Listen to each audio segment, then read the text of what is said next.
They say communists cannot be bought. Well, maybe the real ones can't, but the communist knockoffs in Beijing can certainly be bought. Just ask Apple. A new report claims that Apple bribed the Chinese Communist Party. How much money are we talking about? Around $275 billion. What did Apple get in return? A free run. Lesser regulation, lesser scrutiny, all for $275 billion in China. So much for incorruptible communism.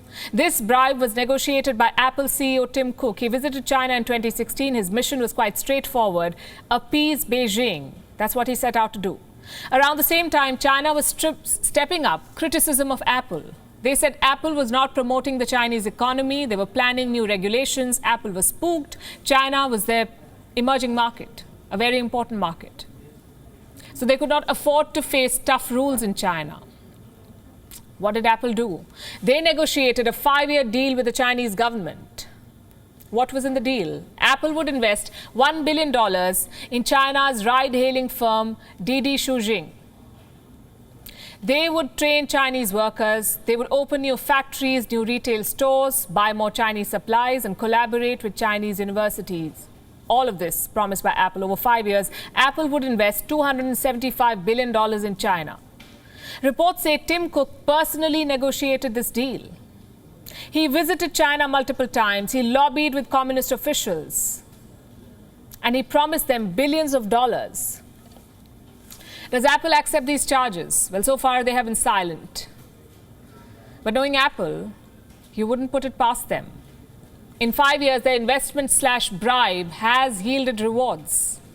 Apple is now the top-selling smartphone in China. It's their second biggest market after the US. In the last quarter, Apple reported $14.6 billion in revenue from China. $14.6 billion. Almost 83% up compared to last year. Clearly, the deal worked. Apple has repeatedly courted the Chinese government. They have ignored human rights abuses, paid their way out of regulation, and willingly continued manufacturing in China. Tim Cook was once confronted about this. He was asked about Apple's continued association with China. Do you know what he said? World peace through world trade. That was his reply. World peace through world trade. Tim Cook said it was Apple's quote-unquote responsibility to do business everywhere, and that included China. So let's test his words. Apple computers reached mainland China in 1995. The first iPhones were sold in 2009. By 2020, there were 42 Apple stores in China. That's an impressive business record. But where is the peace that Tim Cook spoke of? Let me give you a sample. In May 2021, 7 Apple suppliers were linked to Xinjiang. They were using forced Uyghur labor. And Apple was buying their supplies. The report mentioned names of the companies, what they produced, and how much Apple bought. Do you know how the company responded? They rejected the report. Apparently, Apple found no evidence of forced labor. And now we know why. Because Apple and China were busy striking secret deals. And frankly, I don't know who's worse.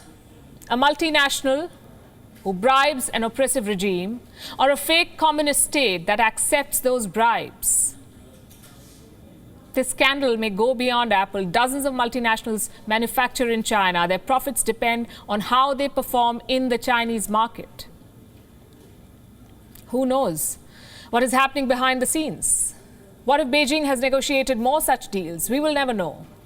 Because unlike Chinese companies that double up for espionage, multinationals elsewhere cannot count on corporate loyalty.